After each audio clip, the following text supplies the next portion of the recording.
She missed a date. What does that mean? Matt Cook here with Jonathan Green. I have over 700,000 men subscribed to my newsletter. Jonathan Green's been a very famous dating coach, one of the most best known in the world. And we have a question here for you, Jonathan. She missed a date with me. What do I do? Okay. What do I do? She missed a date. So give you the details here. Yes. This is a long distance romance. So many long distance romances these days. And she said yes, but the time came and she wasn't there. Then she apologized. She said she got busy. Then the time came and she wasn't there. All right. She said she was sorry. She picked a day and blah, blah, blah. I don't know what's going on. So tell me what you think about this scenario. Like, what does it mean if a girl misses a date? What does it mean to have this kind of long distance relationship? And what would you suggest if you were giving advice to this man? So if he's in a long distance relationship and he like flew to her city and then she didn't meet him, then he goes home and he flies to her city again and she didn't meet him. I think it's the Zoom call or whatever, like FaceTime. Okay. Call. Well, Zoom call is not as bad, but what it means is people make appointments that are important to them. So if she's missing meetings with you, you've decreased in importance in her life. It doesn't necessarily mean that she doesn't like you anymore, but it probably means that she's doing something else, whether it's with friends or with work, something else in her life has increased in priority and you've decreased, which is very normal. This happens all the time. This happens even in marriages, right? You get really busy at work or she gets really busy with the kids and you don't see each other as much. So it's not necessarily her attraction level to you has decreased. However, you're in a situation where you can't make it better.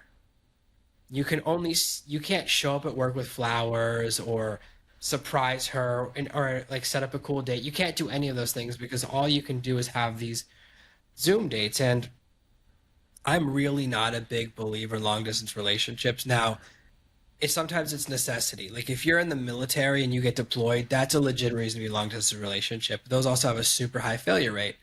But if you're I went to college in a different town, it's not going to work. Like as much as we want to pretend it does, the best case scenarios, you stay together all through college, you get back together and break up 3 months later. There's a huge I curve of we break up, we get back together because we've changed. So a lot of times what people develop now are parasocial relationships, which is pseudo relationships, which is I can have the best of both worlds. I have a girlfriend when we're on Zoom calls and the rest of the time I'm a single guy. And maybe that's how she's thinking too.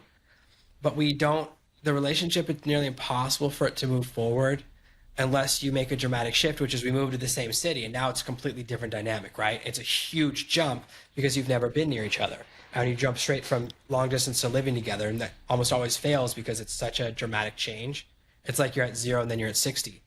The most common cause of fallout in long distance relationships when you meet in person is that you are intimate, and so you're texting and calling and even video calling, being very intimate with the person, whether it's emotionally or naughty wise, and then you meet in person and this person is a stranger who knows all your secrets, and it feels really weird. It's like I'm on a first date, but also they've already seen me naked, or also they know my intimate thoughts. So actually this can happen even if you go on a first date with someone and then you do one of those long phone calls, then you see them again. That's very dangerous. That phone call can actually mess you up. You think, oh, we're talking all night, it's so cool, we're connecting.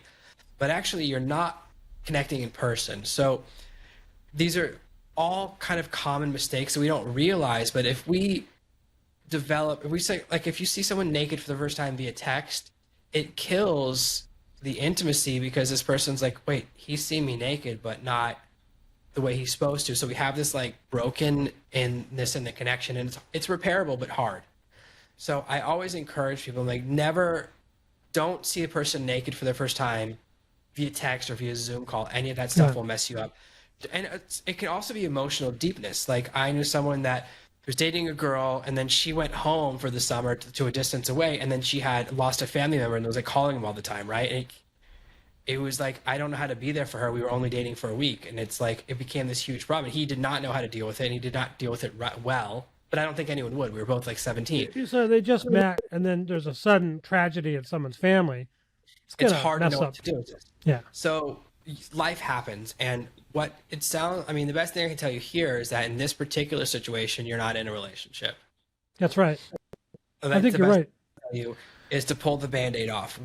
And neither is she. Like, you're both meeting I would say you're in half of a relationship. It's the same thing as being in the friend zone where I get part of my needs met, but it's just enough needs that I don't go out and get a proper relationship. I don't go out and get what I actually need. And this hobbles a lot of people. We have a partial relationship. You're like, oh, 3 out of my 10 needs are met, or 4 out of my 10 needs are met. It's just enough to kill your motivation to find someone who meets all 10 of your needs. So basically, if you, as you say, pull the Band-Aid off, then I look at it like you're growing a garden and you got a huge weed in the middle of it. You got to pull that weed, and now there's room to plant something else. This is a weed. You get rid of this. There's room in your life now to find someone with a real relationship. I think that's what you're saying, right? Yeah, what I think is that like you have to do something painful in order to get what you want. And this is the same thing that I say to guys that are like, "Oh, I've been in the friend zone with a girl for 2 years. Get out. It will never happen for you. You've already lost it." And Yeah. and the thing is that like what you actually have is not a friendship, you have a curse because it meets your emotional needs partially, but you're also always in a state of, it's like an open wound. You're always in a state of pain. You're always in a state of almost. Yeah. You're always in a state of agitation. And Yeah. you constantly hope. And the thing I hate is that every once in a while, a friend zone turns into a relationship. And I mean, one out of 100,000 times, one out of a Enough million so times. that men can say, see, I told you. It's like It winning a reminds me- lottery ticket. It's like a lottery ticket. If you keep playing the lottery, you're going to lose all your money. But once in a while, someone wins. And at the end of Dumb and Dumber, she says something. He goes like, "What are the chances of us getting together?" She's like, 1 in a billion. And he goes, "So you're saying there's a chance?" There's a chance.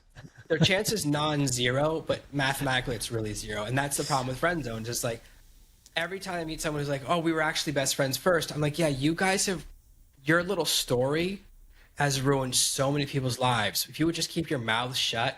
They're like the people that can get the zombie virus but don't turn into zombies. That's what they are. They poison everyone else.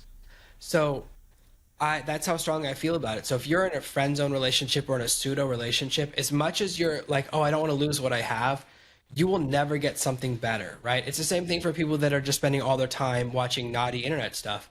You have a partial relationship, right? Your physical needs are being met, but none of your emotional needs. It's the exact opposite. It's the other half of a friend zone.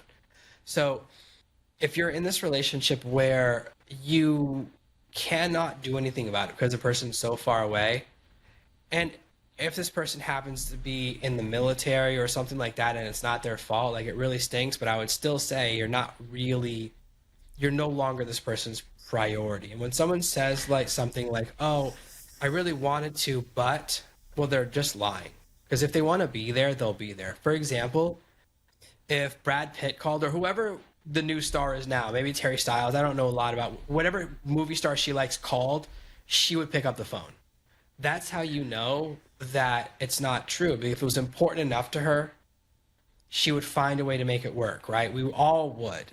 And it's the same thing for guys in a long distance relationship. We start to drift away and like not taking the call as much or not booking time. Why? Yeah. Because it's not a priority in your life. If someone's really a priority, then you're constantly shifting things around to give that person more attention.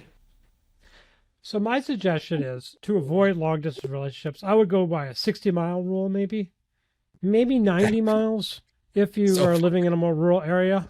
What's that? That's so far. Oh, it's far, but I'm saying it's possible you could get together on weekends. You could, if you could drive. I mean, it's possible. And I'm saying that's the maximum. It's better to have somebody in your area, but don't take up your psychic, mental, intellectual, physical attention all with a long distance relationship like this. That's a terrible mistake. And I can't tell you how many countless men over the years. We have 700,000 men who've got our newsletters. We have coached tens of thousands of men. How many times I hear a guy talking about a woman that they're in love and it's just fantastic, and she's in Vietnam, or she's in China, she's in Thailand, she's in the Philippines, and she's going to come over and they're going to have a fantastic time. And that's an extreme, but it's so common. And I think it's the same thing if you have any kind of long distance relationship. You don't really have a relationship. And what I want to talk about about relationships is, how do you get a relationship physically with somebody? You need to have this attraction in person. And if you're a man, what you want to do is you want to wear a certain type of attraction cologne which contains animalic accords that women find super attractive on a man. Ambergris, castoreum, civet, deer musk, in an incredibly masculine scent that women cannot get enough of. It gives you more confidence, and women just love a guy who smells like a man. So the company, our sponsor, Ideal Male Labs, they are actually going to send you a full-sized bottle, a trial bottle to try out. It's not a little sample, it's a full-sized bottle. Just help them out with shipping. They'll send you the bottle, and then try it out, love it, enjoy it, and then you take care of the balance only when you love it. Click on the link below to get your full-size trial bottle of this attraction cologne so you can get a woman that you're with every night, that you love, and she loves you, and you want each other, and it's not some long-distance thing. That's how men and women have to do things. We've got to be together physically and have that incredible time and that connection and be staring into each other's eyes and just be so in love with each other. That's what I want for you. That's why I want you to try out this attraction cologne. Go ahead, click on the link, give it a try.